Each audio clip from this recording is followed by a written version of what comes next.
இப்படியா டிவி தான் வச்சுருக்காங்கப்பா. டிவி பார்ப்போம்மா, பொம்மை படம் பார்ப்போம்மா. பொம்மை படம் வைக்க சொல்லவா? நம்ம எடுத்துகிட்டு போவோமா டிவியை? எடுத்துகிட்டு போவோமா? சரி, வேறு என்ன வேணும் உனக்கு? இங்கே க்ரீன்லாம் வேணுமா? முகத்துக்கு போட்டுருக்க க்ரீன் வேணுமா? அப்புறம் என்ன வேணும்? நீ அழகாக இருக்க, அப்போ உனக்கு எது தெரியும்? ஆமாம்,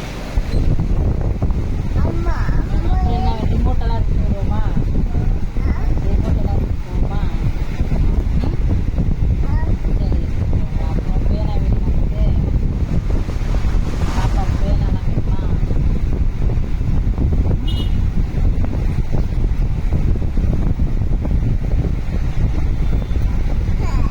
ஓகே ஓகே, அவ்வளோ ஆச்சு ஆச்சு. இனிமே சிண்டு தான் போகிறாங்க பாரு. ஒன்றுமே பண்ணல.